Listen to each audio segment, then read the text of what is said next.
Do you want to know how to fade out using Audacity? Then keep watching this Audacity Fade Out tutorial video for 3 methods of doing exactly that. Plus watch right till the end for an easy, very simple way to customize your fade outs.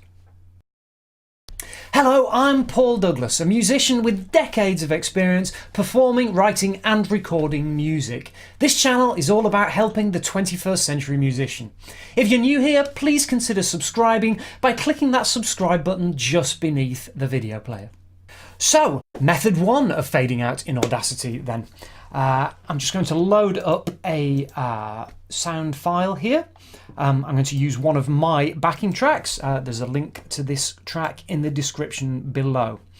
So this is over 4 minutes long. Say we only wanted to use the track, say we only wanted to use the first 30 seconds of it. So I'm just going to select all that and just cut all that end of it off. There we go. Let's zoom into what we have left. So now if we listen to the end of it, it's going to end rather abruptly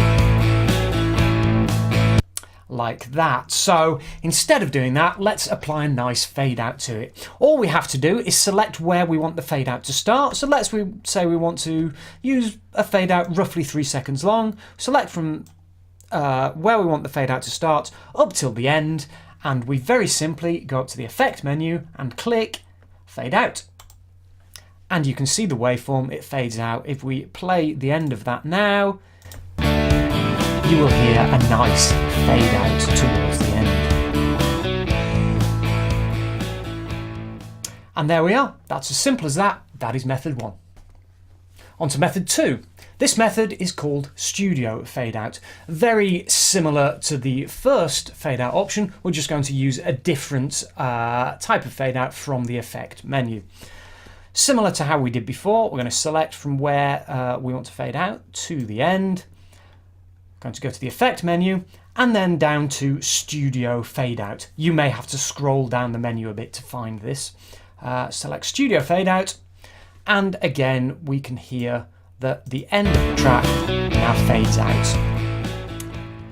How does this differ from the first normal fade out we used? Well, the normal fade out is a straight line if you looked at it on a graph, whereas the studio fade out is more of a curve. Also, it fades out the higher frequencies a bit quicker than it fades out the lower frequencies. The ultimate effect of this is to give you a more natural sounding fade. Think of the sound actually physically moving away from you rather than the first normal fade out we tried, which is a bit like a robot just very mechanically just lowering the volume. So that was method 2, studio fade out. The third method is to use something called adjustable fade. Again, let's select which part of the track we want to fade. Go to the effect menu and pick adjustable fade. This time we have some parameters we can set. We can choose the type of fade and we can choose what the volume that we're aiming to fade to is. So say we didn't want to fade the track all the way down, we just wanted to fade to 20% of its original volume. We could set the controls like this, start at 100% of volume and end at 20%. If we OK that, you can see we've faded down but not all the way to silence. So if I just play that, you can hear the end of the track.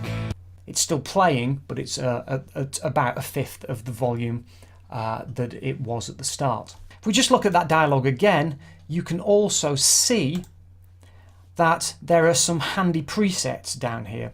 If you select one of these, then it overrides the controls that are up here in the dialog box, and you can play around, see which one of those suits your particular application. So that was method 3, adjustable fade.